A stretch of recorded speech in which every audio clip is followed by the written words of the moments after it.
de la fête de la Toussaint aujourd'hui?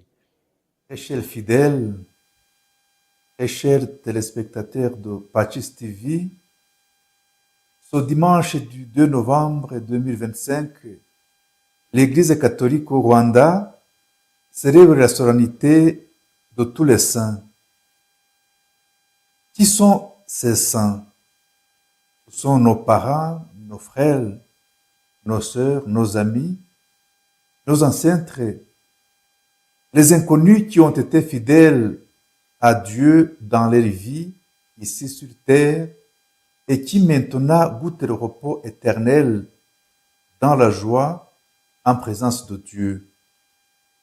Les saints, ce ne sont pas des êtres exceptionnels, mais des personnes qui ont aimé Dieu de tout leur cœur.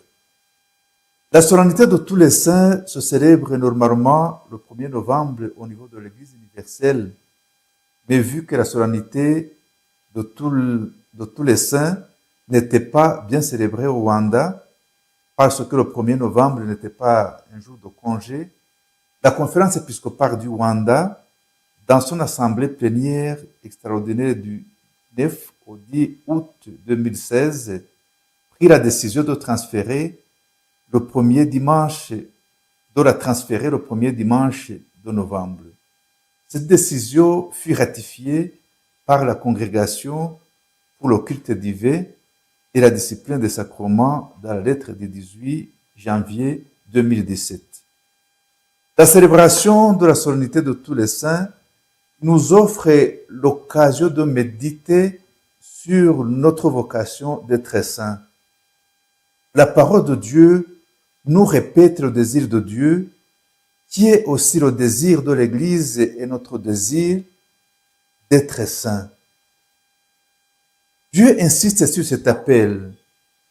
Dans le livre du Lévitique, chapitre 11, verset 44 jusqu'à 45, le Seigneur dit, « Car c'est moi, Yahvé, qui suis votre Dieu.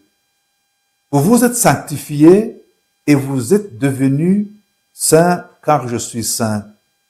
Oui, c'est moi, Yahvé, qui vous ai fait monter du pays d'Égypte pour être votre Dieu. Vous serez donc saints parce que je suis saint. » Vous voyez, chers frères et sœurs, c'est répétitif.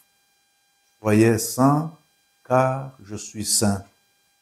Le pape nous rappelle que la sainteté grandit avec les petits gestes, la patience, le silence, le sourire, dire les paroles de Jésus qui donnent vie, comme par exemple, courage, lève-toi, Dieu t'aime, ta foi est grande, ta foi t'a sauvé.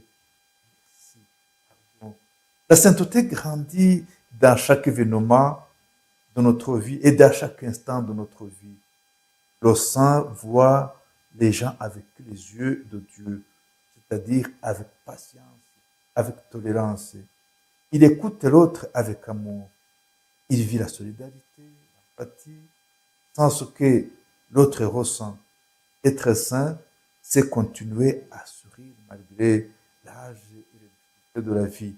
C'est renoncer, c'est rencontrer la force d'aller au Christ pour continuer notre vocation. C'est donner donc de l'amour à celui qui est à notre côté. Bref, être saint, c'est être le reflet de la sainteté de Dieu. Gaudete et Exultate souligne en plus que la sainteté se vit en communauté. On ne peut pas vivre la vie de sainteté isolée. La sainteté se vit en communauté, en famille, paroisse, dans la communauté religieuse, dans la communauté ecclésiale de base. C'est là où l'on vit notre sainteté. Là, on partage la prière. Et la prière constante fait grandir à nous la sainteté. Elle nous inspire, augmente notre force, nous donne la lumière, met de l'ordre dans notre vie, nous donne la force pour vivre généreux d'amour et de service aux autres. Dans la communauté, on partage la parole de Dieu, partage la vie, on s'aide, on s'encourage et on se console. Chers frères et sœurs, que la célébration de cette solennité de tous les saints illumine dans le cœur de chaque fidèle qui nous écoute le désir d'être saint. En fait, à tous